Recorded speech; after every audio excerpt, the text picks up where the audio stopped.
Okay, YouTube, it's Michael Bell back again from TorrentPerformance, and today we're going to talk a little bit about Amsoil's dirt bike line of motor oils. They have three different types of dirt bike motor oil in three different grades, and they also have a very good transmission oil. So, yeah, we're going to get right into this, and I'm going to try to explain some benefits here of running the Amsoil dirt bike oil. And dumb diggity, we're going to go.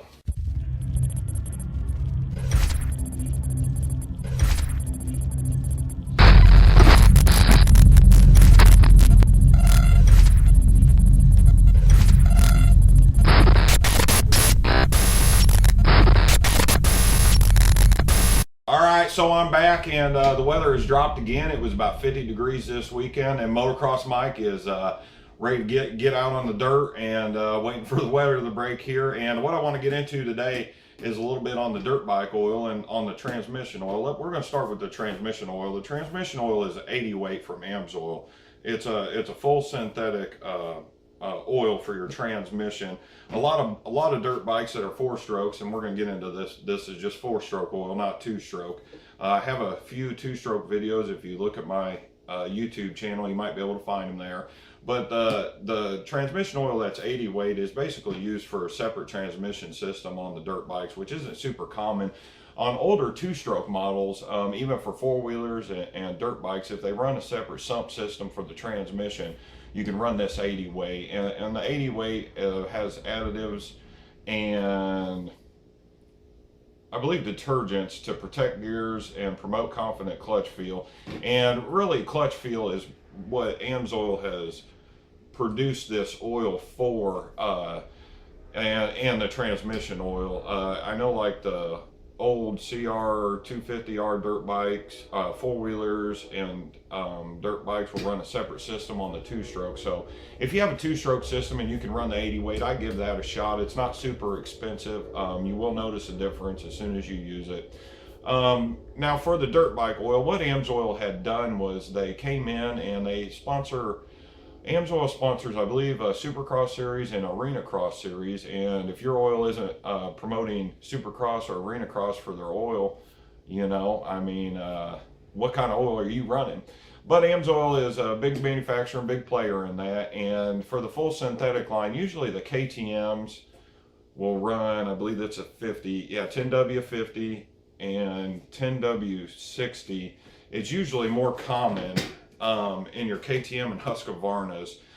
You know, you can vary upon your temperature and your range of where you're riding, and you can run a 50 or a 60 weight if you want. As temperatures start to cool down, you want to run to, usually what's recommended on those bikes, I believe, is the 10W50. But even if you're running a 1040, you can run a 1050 or a 1060, depending on your temperature range. As temperature drops, you kind of want to go to a thinner oil. When Amsoil produced this oil, they have a great video online explaining what they had done. And what they did was they pulled their professional sponsored riders into the laboratory, and they asked them, what do you need in your oil? The main thing that these Arena Cross and Supercross riders need is at the gate pull.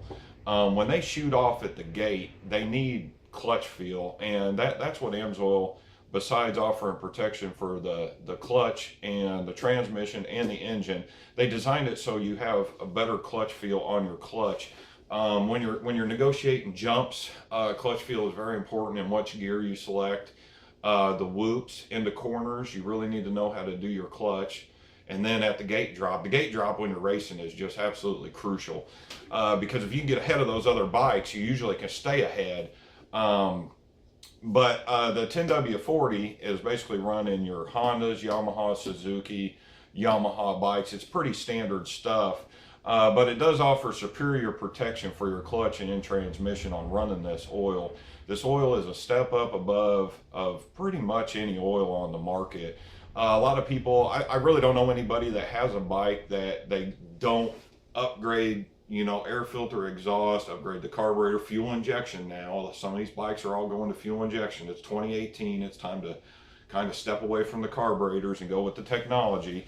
But if you're upgrading your engine, you also want to consider upgrading your oil, because when you're running a conventional oil from the manufacturer. A lot of things wear down, and a lot of manufacturers allow conventional oil, I believe, to replace parts such as clutch components. There's a lot of stuff on YouTube that explain the longevity of the life of the clutch from using a full synthetic oil that totally benefits the engine, transmission, even for some cooling. It can also keep your engine cooler. But on this 10W40, just for dirt, that they do sell it recommended for just dirt bikes. However, almost all these sport ATVs are derived now from the dirt bike engines.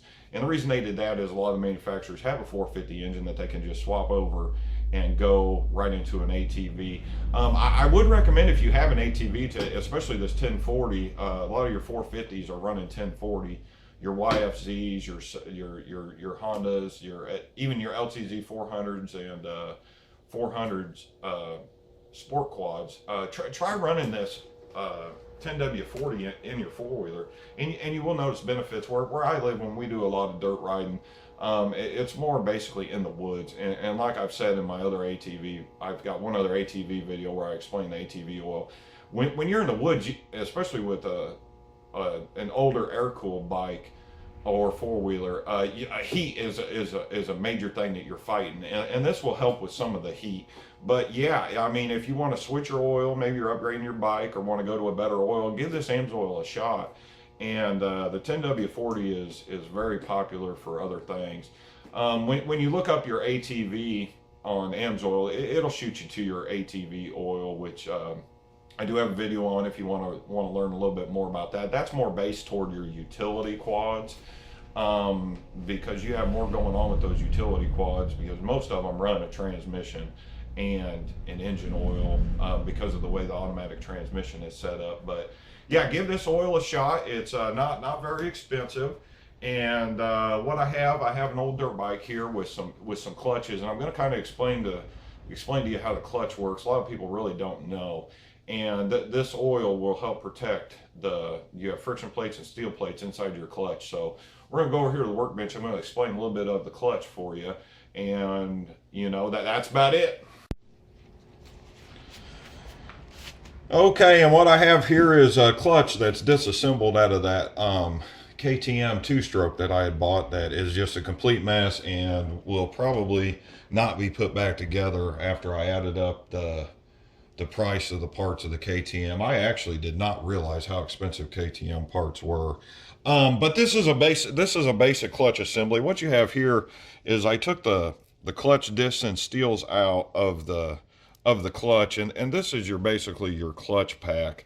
What happens is you always have a lever for the clutch system, and what it does is it actuates this rod through the engine, and when you pull the clutch in, it expands the clutch out with the clutch springs that are bolted in, and compresses these springs onto the steels and plates. It actually, I shouldn't say that, it reduces the friction on the steel plates and on the friction plates, because as they're spinning, if you see, the friction plates actually have little pads. And if you ever go to replace or want to check this, you need to take a micrometer and measure your gauge of your thickness of the pads on here. In almost every manual, or you can find online, what the thickness is.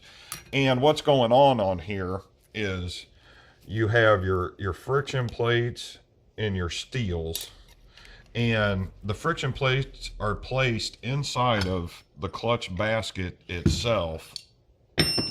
And inside the basket, as you see the grooves here, the friction plates are in there with inside the basket, and they do not move. What's moving is your steels. So as the engine turns, the engine is turning with the steels on this is the hub, onto the hub. And so you have all your steels turning on the hub, get that in there, and they're all rotating inside the engine. And what's going on is your clutch basket, there's a gear on the back that usually is directed to other gears that is continually spinning inside the engine. There's gear on this on the back as well. And when you put this together, you've got your clutch hub, in there, your steels, and then your plate. And the plates, like I said, this KTM's pretty jacked up. This clutch basket and clutch hub is broken. I'll show you that. So you've got all this together, and it's rotating, and the springs are compressed in there.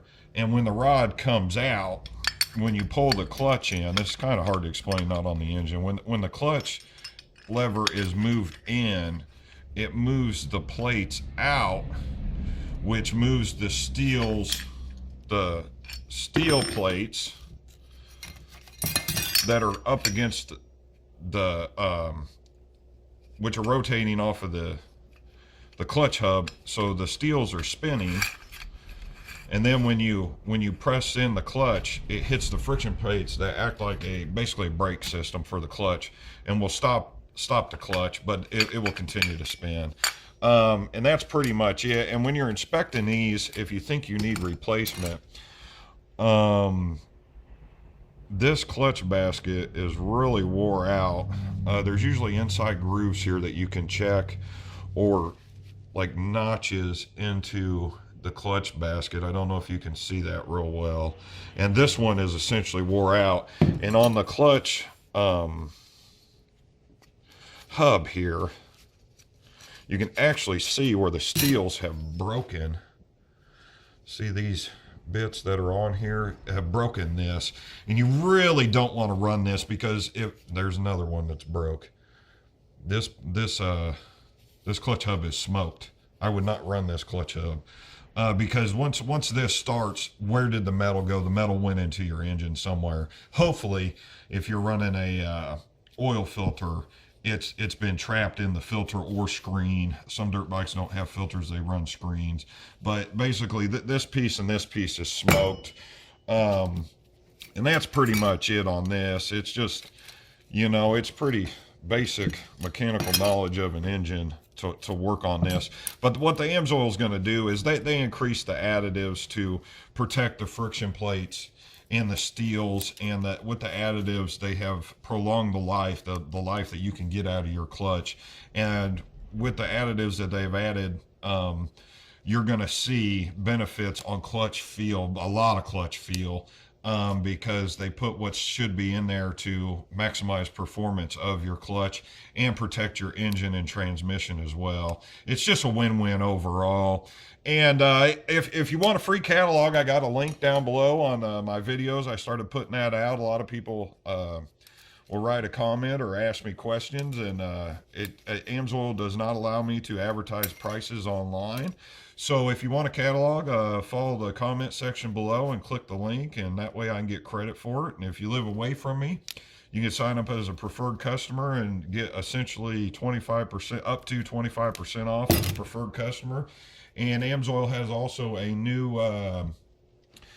new shipping system. If you order so much money worth of stuff, they ship it for free. Shipping can get expensive, but yeah, this is pretty much it. If you're not using this Amsoil dirt bike oil, I would definitely give it a shot. It's not very much. Your dirt bike usually does not take very much oil, and it's a very good investment for your dirt bike to prolong the life of the engine, clutch, and transmission. And I'm out of here, guys. Hopefully we'll get some warmer weather here, and I'll get out in the garage and start working on tinkering on stuff. Running out of ideas for videos, but I'm gonna make this happen every week, every Wednesday. Check it out later.